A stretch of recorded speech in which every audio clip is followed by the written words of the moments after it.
Hello guys, welcome. So ngayon itatanong natin ano ba yung mga katangian mo na kinaiinggitan ng ibang tao sa'yo?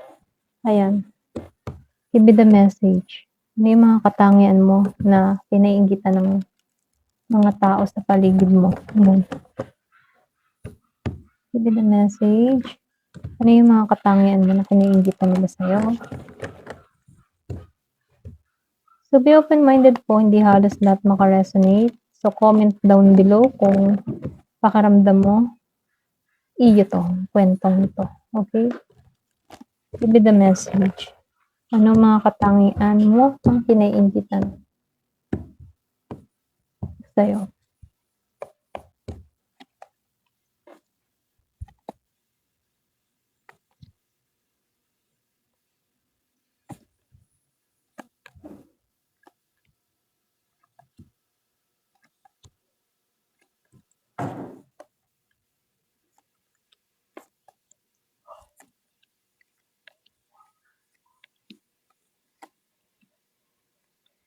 So, meron akong nakikitang Taurus, Scorpio, Cancer, Pisces. Meron din dito na Aries, Leo, Sagittarius, Virgo, Capricorn, Gemini, Libra, and Aquarius. So, halos lahat Pero malakas si Taurus dito, si Pisces. So, meron din akong nakikitang Libra. Ayan. Merong Year of the Snake, Year of the Dog, Year of the Horse, merong Gemini, Virgo, Aries. Start na tayo. So, lumabas tong Ten of Pentacles reverse. At itong si Two of Pentacles, Yung iba sa inyo, madalas na kinaiinggitan sa'yo kahit ba hindi naman dapat kainggitan, yung kakayahan mo. Ito lang nakikita ko sa'yo sa Ten of Pentacles. May naiinggit sa'yo dahil sa kakayahan mo na tumayong mag-isa kahit ba wala kang full support sa iba. Kahit hindi perfect yung foundation mo, nakakaraos ka eh. At ito yung isa sa pinaka kinaiinggitan ng iba sa'yo. Yung kakayahan mong ganon. So, nakikitaan ka din ng tao dito na magaling kang mag-balance, Lalo-lalo ng mga problema mo at mga responsibilidad mo, okay? So, flexible ka, Kahit magulo yung sitwasyon, yung mga nangyayari sa'yo, nakakaya mong i-handle 'to. Ito lang nakikita ko sa'yo. So, nakikitaan ko rin dito sa Page of Wands reverse. Maingit sila sa potential mo. Bakit? Kasi kahit minsan hindi mo pa nailalabas lahat ang kaya mo. So, ramdam ng iba na malaki yung future na naghihintay sa'yo dito. Nakikitaan ka din ng tao dito sa The Fool. Para bang matapang ka. Kahit baga may mga mangyayari sa'yo na mahirap na pagsubok, kaya mo magsimula muli sa zero. Hindi ka takot sa gano'n na magsimula muli. Kumbaga, kinaiingitan yung tapang mo, yung pagiging carefree mo at risk taker mo. Hindi lahat kayang gawin yun, Ikaw, matapang ka eh. Nagti-take ka ng risk, hindi ka takot sumugal. So, lumalabas din dito, kahit may mga delay na nangyayari sa buhay mo, hindi ka bumibigay. Hindi ka nagpapadaig sa mga unos, sa mga pagsubok na nangyayari sa'yo, Kumbaga, nakikitaan ko dito yung resilience mo sa malas or setback, Kumbaga, yun yung nakikita at kinaiinggitan nila. Kahit may mga nangyayari sa'yong hindi maganda or sobrang mahirap na sitwasyon, hindi ka nagpapadaig, hindi ka nagpapatalo do'n. Bagkus yung problemang yon hinahanapan mo ng solusyon. So, comment ka ha kung ganito ka. So, nakikitaan ko dito, may naiinggit din sa abilidad mo.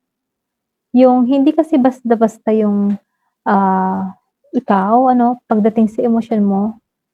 Kumbaga magaling ka magdala ng emosyon. Yung bang tipo na kahit emotional ka minsan ano, natututo kang mag-control, okey? So, nakikitaan ko rin dito sa Hermit ano, and the Ace of Wands. Kinaiinitan din yung wisdom mo, matalino ka, puwedeng magaling ka sa yung bang tipo na kahit may mga masasamang nangyayari sa'yo, hinahanapan mo pa rin 'to ng positibo. May wisdom ka, eh, yung wisdom mo isa sa pinaka kinaiinggitan dito kasi ikaw deep thinker ka. Kumbaga hindi ka mababaw na tao, marunong kang mag-reflect, okey? At yun yung isa sa hindi kaya ng iba, yung i-reflect yung sarili nila. So, nakikitaan ko dito malakas din yung creative energy mo, madami kang ideas, ang dami mong passion na, I mean ano, yung mga tipong naiinggit sila sa spark na taglay mo, okey? Dito sa Ace of Wands. So, dito lumabas si Three of Wands reverse and this Five of Swords reverse. Patient ka ding tao ano, ito rin nakikita ko sa'yo sa Three of Wands. May naiinggit sa'yo sa patient mo, kahit mabagal ang progress, marunong kang maghintay. Hindi halos lahat ng tao marunong maghintay, okey? Ikaw patient ka lang. So, lumalabas din dito ayaw mo ng gulo. Marunong kang umiwas sa mga toxic conflict, sa mga toxic na tao, or sa mga toxic na sitwasyon. Yung peace mindset mo, hindi lahat meron ng gano'n ano. Ikaw, kung alam mong hindi ka mapapabuti doon sa gano'ng sitwasyon, ikaw na yung lumilihis, eh, ikaw na yung umiiwas, okey? Kumbaga alam mo kung paano protektahan yung sarili mo. So, dito, yung iba sa inyo nakikitaan ko dito hindi ka basta-basta sumusuko or umaalis. Kumbaga kahit mahirap yung laban or pagsubok na kinakaharap mo, hindi mo 'to tinatalikuran. Bagkus hinaharap mo 'to ng may tapang at lakas ng loob at sinusolusyunan mo 'to, okey, kahit mahirap yung sitwasyon. Yung strength na meron ka, yun yung ina-admire ng iba at yun yung kinaiinggitan ng iba, okey? So, nakikitaan ko rin din dito 'no, alam mo kung paano limitasyonan yung sarili mo. Ito rin nakikita ko sa'yo. Kaya mong i-break yung mga negative thinking, powerful 'yan, alam mo yun? Halimbawa, nag-iisip ka hindi maiwasan naman talaga na makapag-isip ng negatibo, ikaw na mismo yung nagsasabi, "Ay tanggalin mo na yung isip na ganyan." Gano'n. Kumbaga, ikaw na yung kumakat, okey? Kung halimbawa tukso, ikaw na rin yung umiiwas. Alam mong mapapahamak ka dun kaya ikaw na yung lalayo, gano'n, okey? So, nakikitaan ko dito 'no, sa Knight of Wands, confident ka 'no, meron ka ding strong presence, napapansin ka agad, natural kasi yung charisma mo, gano'n. May dating ka. Kumbaga 'pag naglalakad ka, makikita ka talaga or meron at meron mapapatingin sa'yo, may dating ka. May inggit sa ano mo, sa katangian mo, ito lang yung nakikita ko, may naiinggit.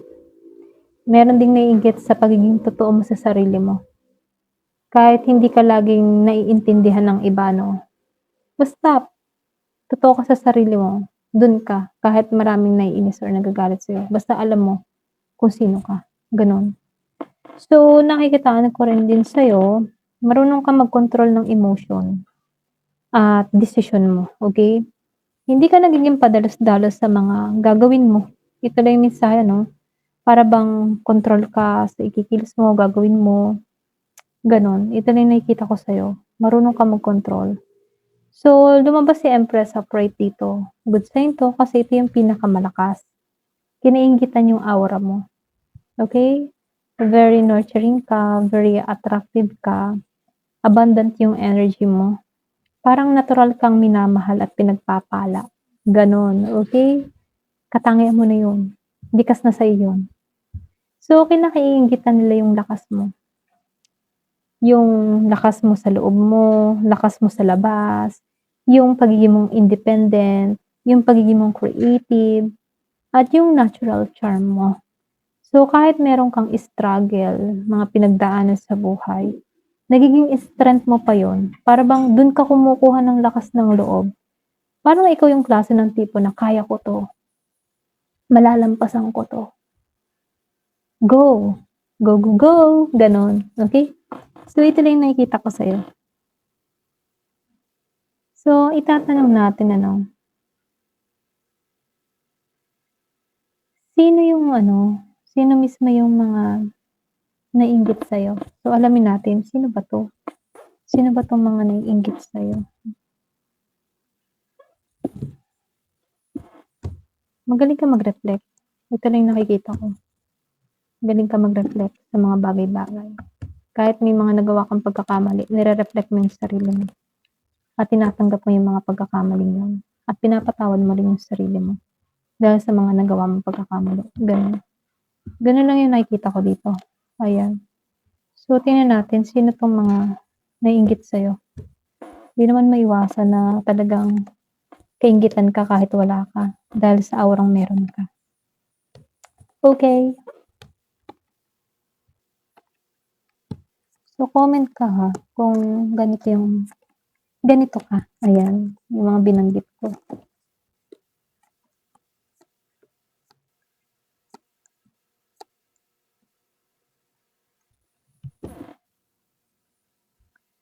So, dito 'no, lumabas itong Three of Pentacles reverse. So, sino 'to 'no?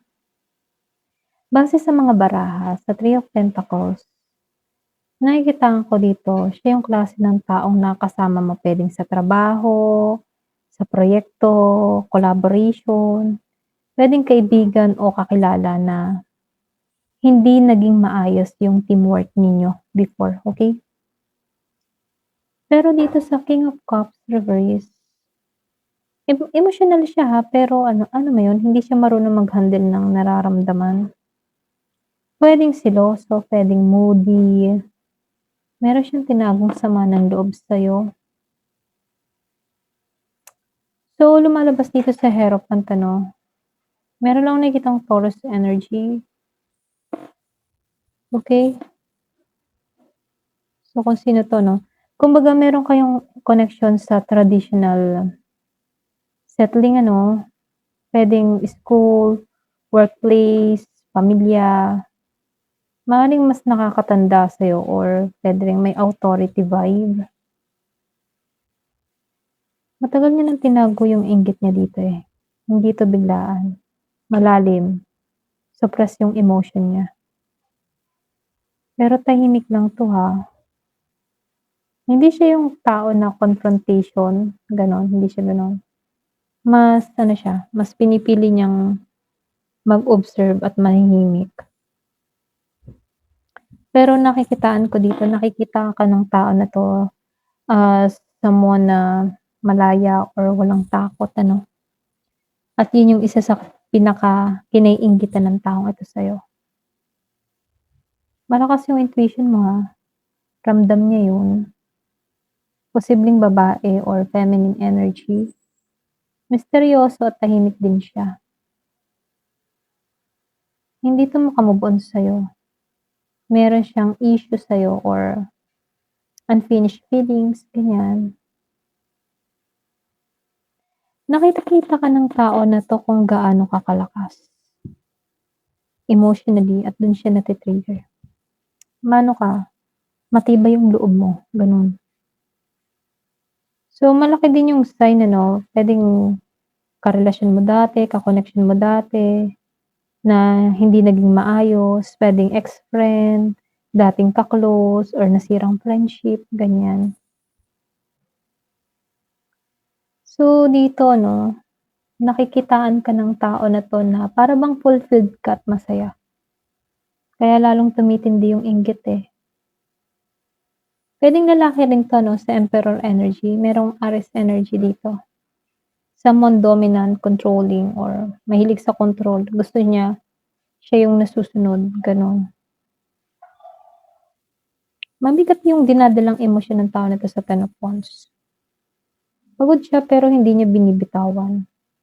Bitawan din niya rin 'to kaya para gumaan ka na 'no, kasi dala-dala niya, eh. Insecure kasi 'to sa sarili niya. Ito lang nakikita ko, lalo na sa independence mo or achievement mo, okey? Hindi siya masaya sa sarili niyang buhay kaya gano'n siya or sa relasyon niya hindi siya masaya. Kaya kinukumpara niya yung sarili niya sa'yo. So, nakikitaan ko dito meron siyang halong romantic feelings yung iba sa inyo. Puwedeng minahal ka niya dati or may gusto pa rin siya sa'yo. Yung iba ha, ayun. So, nakikitaan ko dito yung naiinggit sa'yo, isang taong dati mong ka-close, hindi rin iba. Posibleng ex, dating ka-fling, dating kaibigan, or dating katrabaho, kaproyekto, et cetera.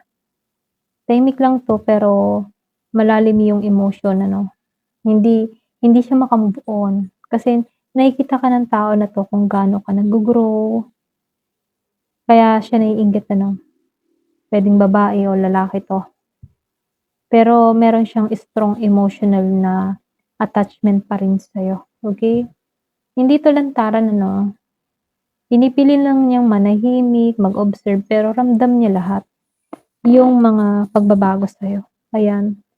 Yun yung masama dito, eh, kung intindihin niya yung sarili niya 'no, nakatuon siya sa'yo, eh. Ayan, ito lang nakikita ko. Thank you for watching. Love and peace.